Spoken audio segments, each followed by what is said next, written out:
राजधानी रांची के नगरी थाना क्षेत्र कुलाम्बी गांव में भूमि माफिया के द्वारा गोलीबारी की गई थी। अब वरीय पुलिस अधीक्षक को एक गुप्त सूचना मिल रही थी। गुप्त सूचना के आधार पर एक टीम गठित की गई। टीम गठित के द्वारा तुरंत छापामारी की जा रही थी। छापामारी के दौरान एक गुप्त सूचना के आधार पर एक व्यक्ति को हिरासत में ली गई।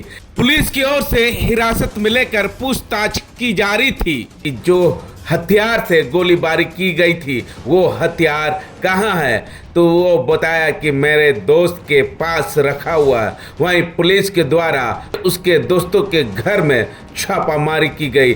छापामारी के दौरान 2 पिस्टल, 13 जिंदा कारतूस, 3 खोखा भी पुलिस की ओर से बरामद की गई है।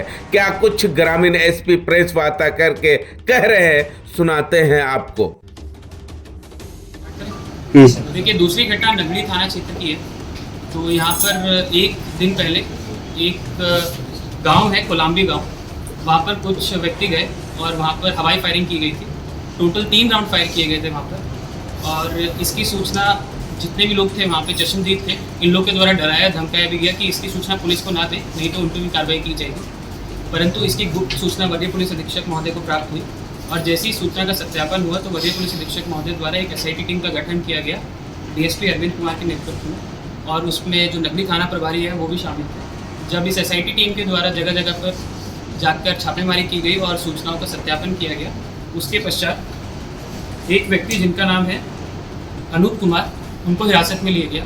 और हिरासत में लेने के बाद उनसे पूछताछ की गई। तो पूछताछ के उपरांत उनके द्वारा बताया गया कि उनके द्वारा ही वहाँ पे एक जो गांव है कोलाम्बी गांव, वहाँ पे ज़मीन संबंधी विवाद को लेकर उनके द्वारा फायरिंग की गई थी। टोटल 3 राउंड फायर किए गए थे। जब इनसे पूछा गया कि जो हथियार है वो इन्होंने कहाँ पर छुपा कर रखे हैं, तो इनके द्वारा बताया गया कि इनके 2 दोस्त हैं, एक का नाम है रमेश गोप, दूसरे का नाम है प्रताप गोप। और जब इन दोनों के घर पर छापेमारी की गई तो दोनों हथियार, 2 पिस्टल हम लोगों ने बरामद किए हैं, जिसपे एक पिस्टल पे लिखा हुआ है मेड इन USA, दूसरे पिस्टल पे लिखा हुआ है मेड इन वी।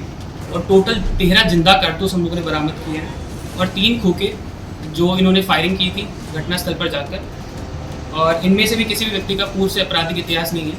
इनसे जब हम लोगों ने और गहनता से पूछताछ की तो कुछ चीज़ें हमारे मतलब सामने आई हैं। उसमें सबसे इम्पॉर्टेंट चीज़ है कि ये लोग भूख माफिया के रूप में काम करते हैं और जो भी अवैध कब्जा कराना होता है किसी भी व्यक्ति को, तो उसको लेके ये लोग बहुत ही ज़्यादा सक्रिय रहते हैं। ये घटना भी उसी के मामले को लेकर हुई थी। ये लोग उस घटनास्थल पर गए और जिस व्यक्ति की ओरिजिनली ज़मीन है उसे डराना या धमकाने का प्रयास किया जा रहा था कि जिस व्यक्ति को हम चाहते हैं कि आप ज़मीन बेचें, उसी को व्यक्ति को आप ज़मीन बेचिएगा, अदरवाइज़ आपके साथ में कुछ भी अप्रिय घटना की जा सकती है। तो अगर इन लोग की अरेस्टिंग नहीं होती तो किसी भी समय ये लोग कोई ना कोई अप्रिय घटना कहीं पर भी कर सकते थे। रही इन लोग के आपराधिक इतिहास की बात, इसमें से किसी भी व्यक्ति का कोई आपराधिक इतिहास पूर्ण में नहीं रहा।